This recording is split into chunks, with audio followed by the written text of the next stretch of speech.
मुझे अपने लिए एक बाइक खरीदनी थी। यार मुझे अपने लिए एक बाइक खरीदनी थी। ये मेरे बचपन का सपना था। पर मेरे पास इतने पैसे नहीं थे कि मैं खुद के पैसे से बाइक खरीद सकूं। अच्छा, तो फिर तूने क्या किया? मैंने 2 साल पहले अपनी बाइक के लिए सेविंग शुरू कर दी। हर महीने पैसे बचाकर मैं अपने पास रखता गया ताकि जल्दी से अपनी बाइक खरीद लूं। लेकिन अरे, फिर से लेकिन अब क्या हो गया? पैसे तो तू सेव कर ही रहा था, तो खरीदी क्यों नहीं? अरे यार, जब तक मैंने बाइक खरीदने के लिए पैसे सेव करे, बाइक का दाम और बढ़ गया। अब मुझे और पैसे सेव करने पड़ेंगे। तो मुझे डर है कि कहीं फिर से बाइक का दाम बढ़ गया तो। दाम बढ़ने से तो तू नहीं रोक सकता, पर तू जो कर सकता है वो तो कर। मैं क्या कर सकता हूं? तू सेविंग की जगह इन्वेस्टमेंट कर सकता है। अगर तू इन्वेस्टमेंट करता है तो महंगाई बढ़ने दे, पर तेरा पैसा भी तो बढ़ेगा। समझा कि नहीं? हाँ यार, समझ गया। ये तो समझ गया, पर आप समझे कि नहीं? अरे भाई, मैं आपसे ही बात कर रहा हूं। क्या कहा? मैं हूं कौन? मैं आपका दोस्त SIP। आज मैं खुद आपको अमीर बनने के रास्ते पर लेकर जाऊंगा। चलिए शुरुआत करते हैं फाइनेंस के सबसे बड़े रूल से। अरे वही 50-30-20 वाला रूल। आपको तो पता ही होगा। क्या आपको नहीं पता? चलिए मैं आपको एक कहानी सुनाता हूं। बचपन में अक्सर ऐसा होता था कि जब भी मम्मी थोड़े से पैसे देती तो मैं बहुत खुश हो जाता, पर उसके बाद बहुत परेशानी होती, क्योंकि मैं कंफ्यूज हो जाता कि आखिर इस पैसे से क्या खरीदूं। क्योंकि मुझे पसंद थी बहुत सी चीजें और मैं उन पैसों से केवल कोई 1 या 2 चीज खरीद पाता। तो इस तरह मुझे समझ नहीं आता कि मैं क्या खरीदूं। क्या आपके साथ भी कभी ऐसा हुआ है? अगर आपके पास ऐसी कोई दिलचस्प घटना है तो कमेंट में हमसे शेयर कीजिए। खैर, बाद में मैंने इसका सलूशन निकाला। मैंने डिसाइड कर लिया कि मुझे महीने में कौन सी चॉकलेट ज्यादा खानी है और कौन सी चॉकलेट कम खानी है।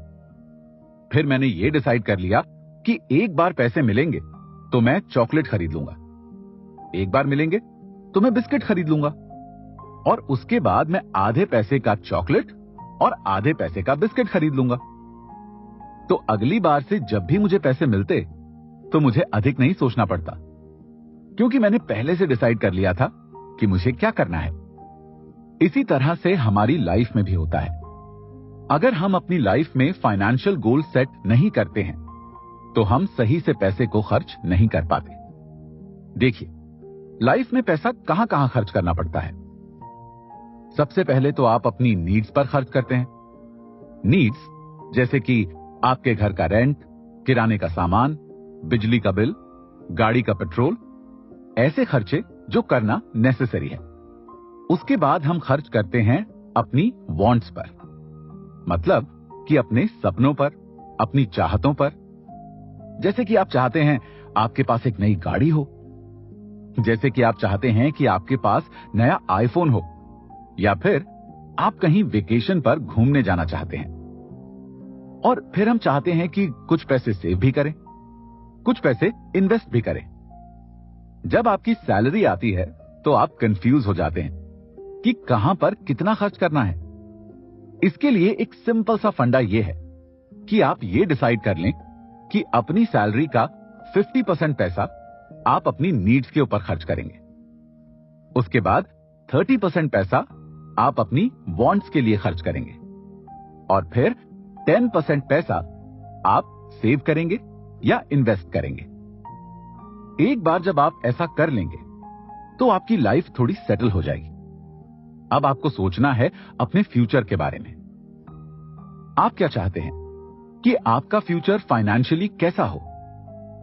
तो सबसे पहले कुछ ऐसे फाइनेंशियल गोल सेट कीजिए जो फ्यूचर में आपको करने पड़ सकते हैं, या फिर जिनको आप अचीव करना चाहते हैं।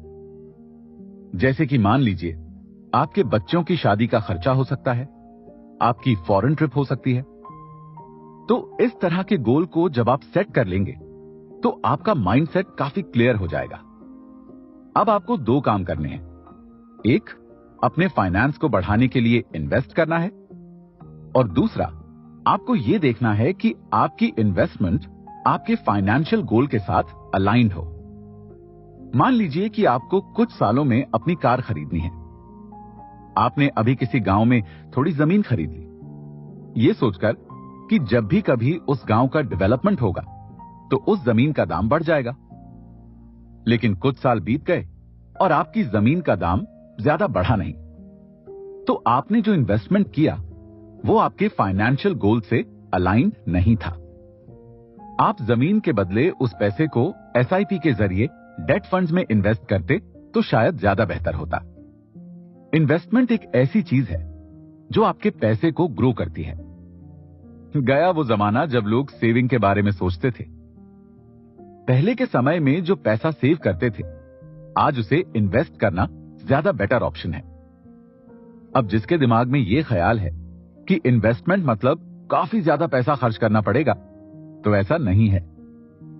यहां पर आता है एसआईपी। एसआईपी बिल्कुल ईएमआई की तरह काम करता है।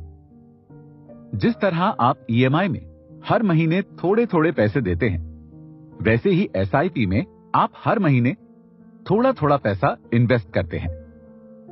चाहे आपके पास 500 रुपए क्यों ना हो या आपके पास कुछ हजार रुपए हो, आप एसआईपी शुरू कर सकते हैं। एसआईपी के जरिए म्यूचुअल फंड में इन्वेस्ट करते हैं।